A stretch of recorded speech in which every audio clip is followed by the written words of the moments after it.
Yeah, Stefan, we did this in Cannes together. Yeah, same. And we never know, in fact, before what we will talk. It's like we're meeting after work. Yeah, it's like we're just having some wine is missing, but again, we are still concentrated, working. Focus. So what we have in common is that we both are very enthusiastic boaters. We love boating. We love being at sea. We're loving the whole maritime setup, and we are both very proud about the chance of selling something which we both love ourselves as a product. I think this is something. This is the most important. Very important, which makes out of a job a pleasure. Exactly, and passion, and this is, I think, something we really much have in common.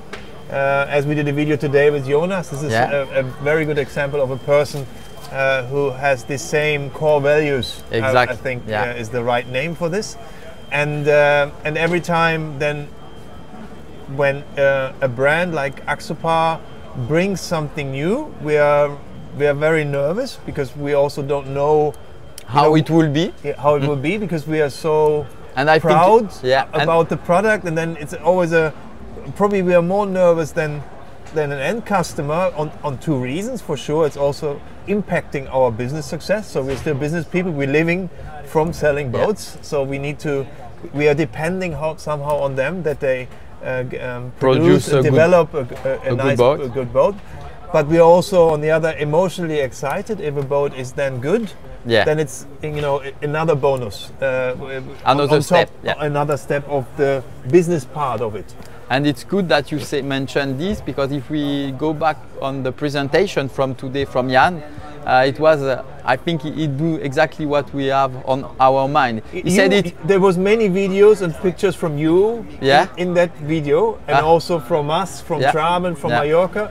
So I think this was very nice, this video, which we mentioned before in Axo 37. I think it's probably already online, but this 10 years video also gave us quite strong emotions, seeing that, what journey it was with this brand, when we were building in the beginning, Cannes, we did it together with only one boat, without engine. And my guys came down with a sprinter, putting an engine on the boat. There was no engines delivered. It was the start. That was the start, And I had a very nice, we went out in the evening, had some beers sitting in the front of the 28, then the 37. So yes, it's all, in the end, we're doing business, but there was also very emotion good memories and in the last 10 years. Yes. And it's and we also, it's funny, because especially when Axopar always decides to make new products, we normally would say it's not needed yet. Remember? Exactly. Constantly. We know both Jan very well, but he's always pushing.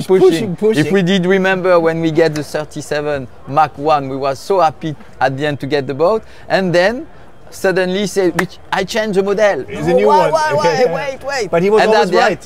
He was always at the end of the story. Like we are in the end. And then when we get the new model, we compare with the Mach 1. You remember, we go together and you say, wow, what a shame, big difference between the two. It's not the same generation. So. And I had an honor. Some of you probably saw some videos of that from being in Finland, or we just launched a video today, where I've been driving the 29 cross cabin twice already in Finland, and they had also very nicely put the Mach 1 28 and the Mach 2 28 in the water to then compare it to the 29, and then you realize so much the steps which are between, also the step between Mach 1 and Mach 2, which is probably for some end customer in the first stage from the outside not so much seeable, but it's such a huge step which was done there. And really in the details, you need to come in to check all the details, otherwise you cannot really feel it, the difference. And this is very important about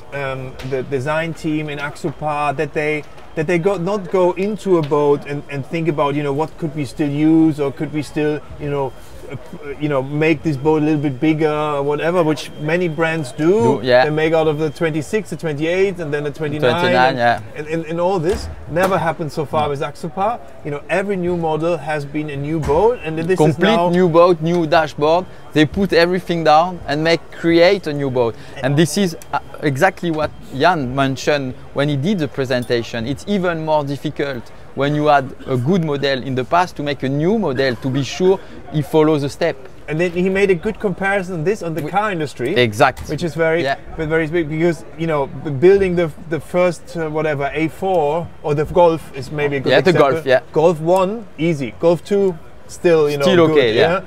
And then everybody remembers Golf 3 was a little bit struggling. Yeah. Golf 4 was again a strong boat. And since then, the Golf is, very important car still, but it's having its difficulties. So you really have to, and it's still probably the best car in this class. Yeah. But it had become so many competitors. So you have to be really, really good to keep that market share you have been create. In fact, this is also what you could say in Axopar. Yeah. They created a new generation, a new market where now other go below the umbrella of this brand, of this design. Yeah. So this is, I think, very important to say. Also, when Axopar says we are the adventure company, which is 100% true. All the other boats bring you also into an adventure. I don't want to say this is not true, but I remember even that Jan called me and he told me, what about I want to do an adventure collection, or I want to do an adventure campaign. Yeah. And I was even afraid of that name because I thought maybe for women it could be adventure is really a guy stuff, especially 6 years, 5 years ago.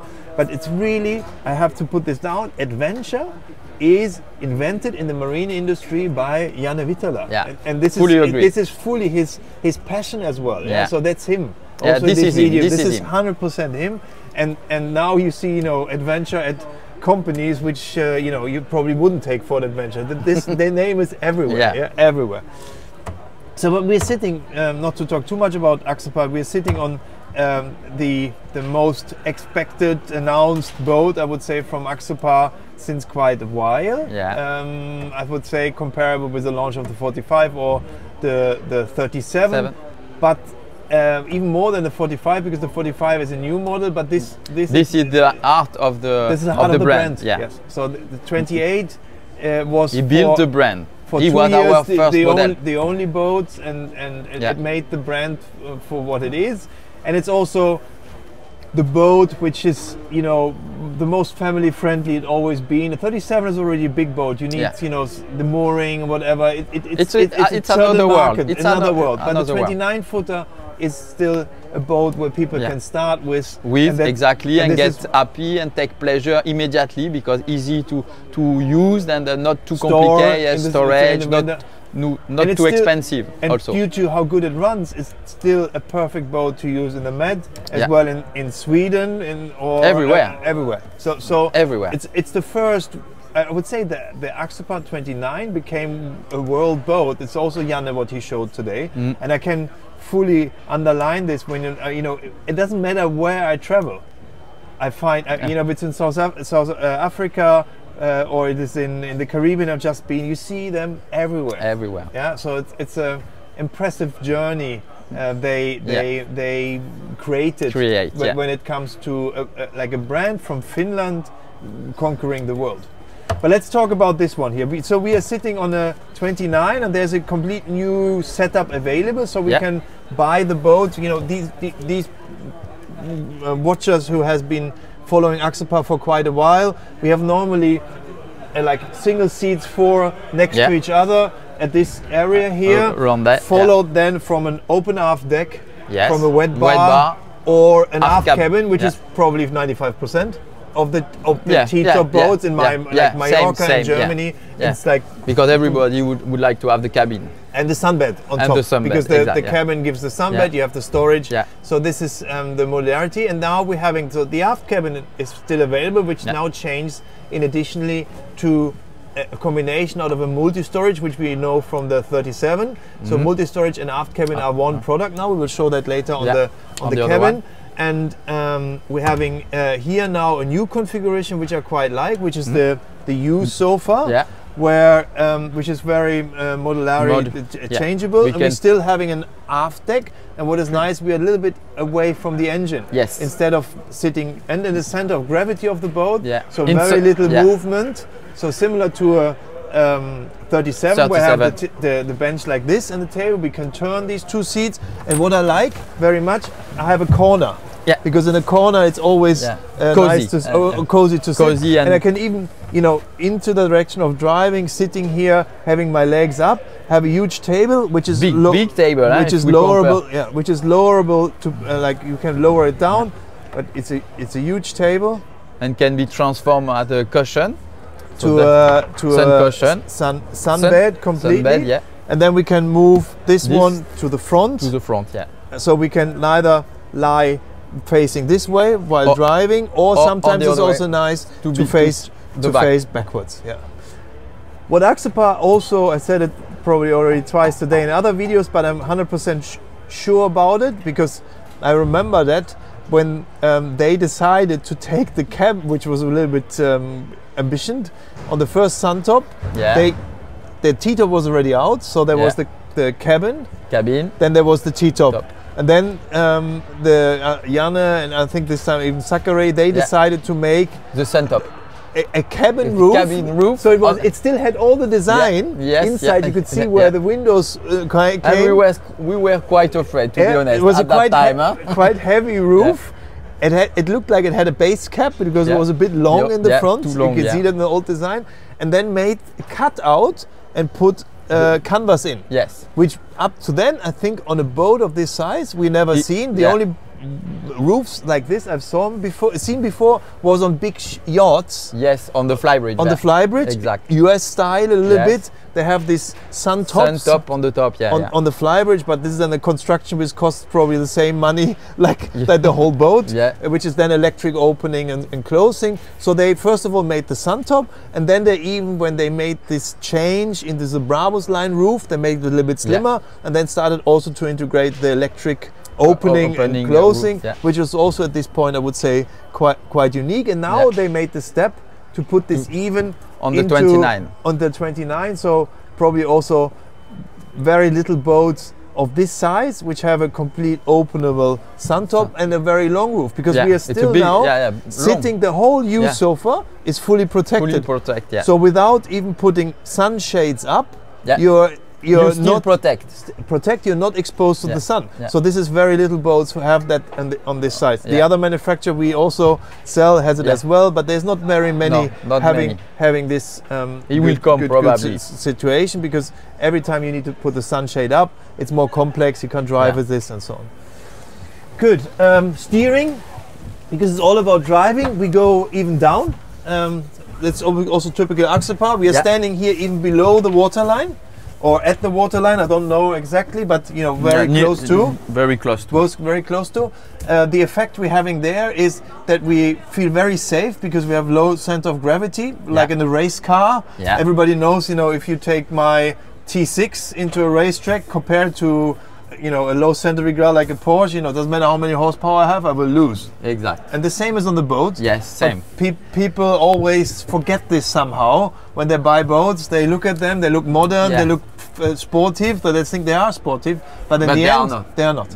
In the end, you need to bring the lower part. And if you film, Nico, from there, you see, we're both not the tallest people, but you can see at the helm, if I'm standing up again, how much we go down at the helm, which gives us this extremely good position at the helm. And the whole helm is also, I think, something Axopar made it very, very nice. So it's like a car industry level with this little sun lip on the top, and there we have this new NSX. Nothing very slim. We have all the buttons now on one side. So when I'm driving, I have my left arm here, throttle here. So if I want to do something here, I take my right hand here, and then I have all the access to the horn, wiper, and so on. Trim tabs or both thruster, left hand here again, and then I can use the throttle again. So very logic positioning of all the also items. they integrate the handrail, so that is very good. I absolutely must say. Very strong,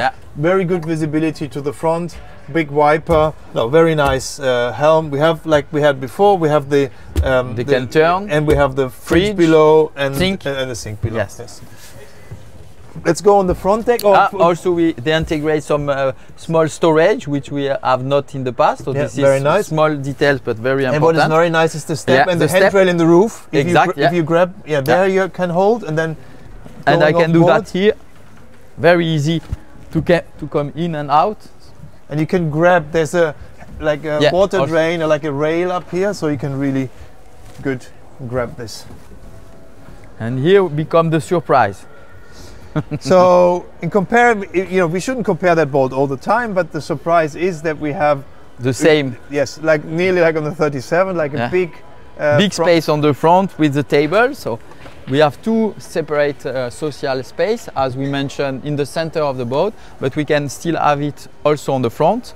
And the table can be down, so with a smaller leg, and transform by itself with a sunbed on the front, and you have the sunbed also on the back. Maybe we should, even if it's a little bit work, we should show that a little bit, because people are looking for this information. So we can even store. So there's a new locker here, so we can store them in here.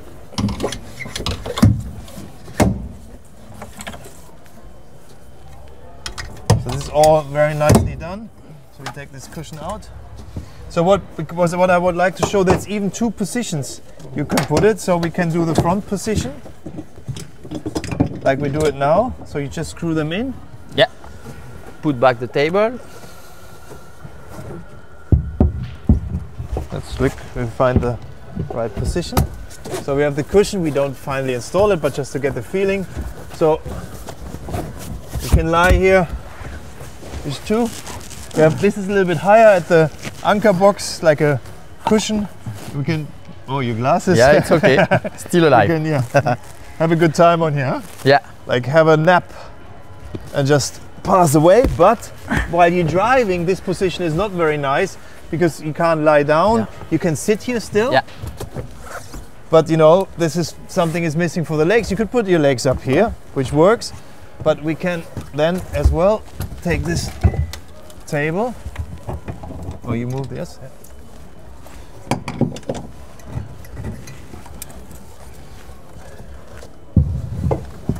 And move it here.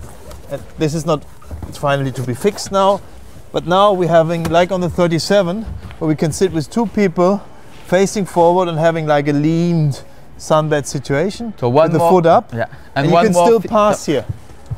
Yeah, so this is still possible when the cushion is fixed. You can still walk along. And modularity, we said, yes. Modularity every time, and functionality also. And that was also key of the success from Axopar, and they did keep it. So congratulations for that. We can leave it. Oh no, we want to show the anchor make with long poles again. Very good. And the table back. Maybe a little bit boring, but if we do that, you see, and then you have like very good sitting, enough space. Yeah. We have storage here in the front.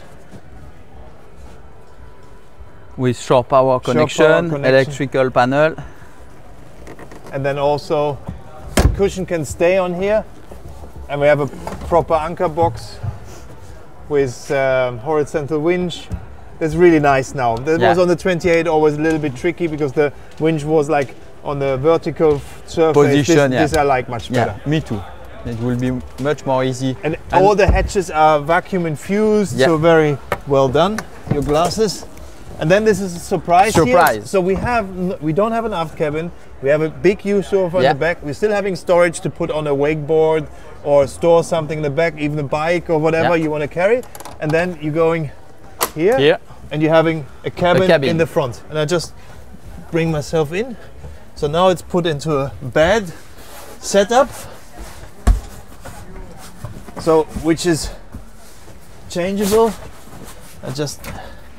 So you take this up here, fix it, and then now you have a step coming in here to get you the easy So now access. you also have like area for your feet, and then below, surprise, surprise, you have the toilet. Like like what we have been using before on the 28. We had this door to go in. Now it's more a hatch, and we also have even a sink here in the wall. So this is, I would say, there's very little boats or manufacturer who have ever utilized space so well. So there must be no area behind any nothing. walls. They used all the space. They used all the space. Yeah. And now with this, now I don't need to step on the steps, so I can really go out here like on the stairs. And I really like this forward-facing seating. Yeah, this is very, very nice. Good. Let's see. Big aft deck. So this is, we have a big storage in here. There we have the cushions. Cushion for the table. For the table, yes. And then we have big storage here in the floor. So we can store any water toys or other stuff, yes. And we can have the boat with neither twin engine, twin 200, which I have been driven it. It is even faster and less fuel consumption than the 28 before, even it's a little bit bigger boat. And then we're having this version here, it's the V8 300, which is the cheapest or the most economic version. It will still run about 42 knots, which is fine. It's fast faster than most of our competitors. With the twin engine, we are at 50 knots. Or then we have the situation now, which I really like. It's a new V10 engine as a single engine, which is then the 350 or 400. And I guess we will then reach again around about 50 knots, which means 35 knots of cruising speed. Yeah. So this is probably very nice. And then the big water ski pole. Yeah, with handrail, so like that safety to move around. And a very big bathing platform. That's for an outboard, because what they do, they nearly do the bathing platform all the way out to the engine. Yeah, that is which very, protects very also good. The engine. Here's storage also on the back, bigger storage. For fenders. For fenders, with light, stern with shower. gas. So very well done. And like here also, this is like details. It's a support on one side, on the other side you can also hold yourself here all the way. And then here again on the rail, also on the top. So that's really well good, done. Yeah. Big space on the back, Good, let's go to the neighbor boat. Which is the cross cabin. And to explain again for these who have not been so much into the Axopar world, so this aft setup here is also possible to be put on the Suntop version. So yes. So sorry, go ahead. Go. So now we have the aft cabin and we show you how it will be. So you have an access here. I just go inside. And you have 2 beds for 2 persons.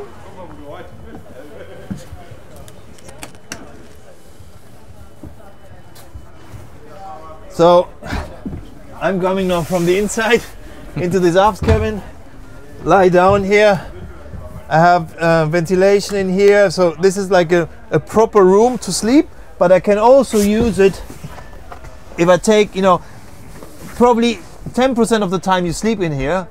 90% of the time it's a storage room. So what they did, you just take these mattresses out, bring them home, store them in the garage, and then you have a huge storage where you just throw wakeboard, stand-up paddling board, dive gear, everything just into the hatch from the back. One more, as we said, functionality, modularity. Sorry to say in English with my poor English sometimes, but very important modularity, because as Patrick mentioned, you remove the cushion and you get a big storage. So in one option you get 2 options. So this is and the same in the front cabin we showed before. There's also the flooring in there, the protection, so you can also take the cushions out and use this as well as a storage, which is very much important also in Scandinavia, because they use these boats. But for us also, to be honest, they don't really sleep on board. But sometimes, yes, if the weather is nice and if all the condition is there, but most of the time they use the boat during the day and then they don't sleep on board. And then you need storage. Everybody comes with a bag, so you just go on board, throw it all toys, everything. So this is very, very practical. So much possibility on the 29 feet. And then what is very different than before is when you have a look here from stay there. Is that you have this huge glass area in the back. So if I'm closing the door, you can see this is all glass here in the back, and this makes it very unique as well. So this feeling looking backwards in that boat is like amazing. it's amazing. It's amazing. It's like a fully open boat, but really nice. Yeah, and this is then Nico. You can just come in and just make the lights on. So how did they do that? So it's like the boat is more or less put like a T-top roof. So this is the A, B, the C frame is taking the most load of the roof, which then, but this is fully hidden by the door. So this gives this huge glass feeling. And then if you see this door, I think this is, they can be very proud. You know, if you see from the outside all these detailed glass fibers, edges which are put there. So this is not a door anymore. So when this is closed, you can hardly see that this is a door. It's like a design, I would say, you are used from the car industry. I have not seen something like this before in the boating industry. Then again, we are now in a closed boat. We have the roof completely open. Very often side doors closed in autumn and spring. Take the sun to warm you up, or in the summer you close the roof. Close and you open the door, so you get loads of ventilation. So I think this is even more now like the 37, a boat where the cross cabin will be able to get as a summer, like a boat in the Mediterranean surrounding, because the older 28 was a little bit more edgy, a little bit more Scandinavian, and this is now really, that's also the name. Before it was cabin, now it's cross cabin. Now it's cross cabin. So it's a step of modern look, even for an enclosed boat, which will I think attract more people than ever before. So it's really a step. Also for Mallorca, we said that before, over 50% nowadays cross cabin 37s, but very little 28 cabins, mainly then T-tops, and I think this will change. It will change with this boat, because it gives so much more free space to the outside. The helm again is very similar, it's the same helm we just seen. It just looks a little bit different because again the window is for sure different. You have more, even better visibility. Better visibility. Also from height, you know, you could be easily, when I'm looking at you, 20 centimeters taller. Pat Kempers did a video, he's like 2 meters high, you can still stand here good. But you could also be easy 10-15 centimeters smaller. You also would have perfect visibility. So this is really a key because many cabin boats are very easy cramped inside, so you don't see very well, but because they want to do the outside design perfect and then sacrifice inside visibility. And here you have, you know, perfect visibility on the front, plus plus on the back, and a cool look from the outside, and cool design. Exactly. Good. Let's go to the front. We're just having the Axopar crew before sitting on the front. We destroyed the French and the Germans destroyed their evening. So we have just different colors scheme here. Then we just had on the Suntop before. This is the Adventure collection in blue. It's very nice with this new design of the cushion. So very well done. And then just the look again from the roof. We have the roof racks on the top. We have the different masts. There's an optional mast, which is more or less the mast of the Axopar 37. Very with nice. The advantage that it go down very quickly. So you can add more options like the radar. We have the wipers up with window wash, also very nice. What we have already since a long time with all the cross cabin boats. This would be my favorite. I like the Suntop, but I'm absolutely a cabin guy. To be honest, I prefer the design from the Suntop. I like very much the design, but to be honest, now the design become very attractive on the cabin version, on the cross cabin version, I would say. And as you mentioned, we have much more functionality, flexibility on this version. So probably I will follow you. Let's wait and see what the market says. Exactly. Let's wait and see. So you're gonna have, we're gonna have. But I go back to the Suntop, which I like very much. We have also modularity on the cockpit, and it's quite fine also. It's quite so. Let's see how we go. I don't give. Let's play the game. Let's play the game. So this boat is going. The Suntop is going to Mallorca very soon. So even if especially somebody from France is interested, they can always come over and see Traben with Tom in Mallorca. We will have a cross cabin probably around about March in Traben, and you, I think you will have a cross cabin Santo? Cross cabin first, I think. Cross cabin first, around about May. May or end of April, beginning of May. Yeah, need to be checked. Yeah, like we will inform you. Of course. About when the sea trial possibilities are. We don't mention also these small details, but this is cool. Nice, simple, but as always very helpful. We have the front cabin as we have on big rubber list. We didn't mention two-step hull. Two-step hull. Complete design. So there's for sure several stuff we have not mentioned, but maybe in other videos we're gonna do. We did. So before. From today, just to say, Patrick's favorite boat, the cross cabin. Stefan, Suntop. Let's talk in few weeks how it will be. We do it like this. Thank you. Bye bye. Thank you guys.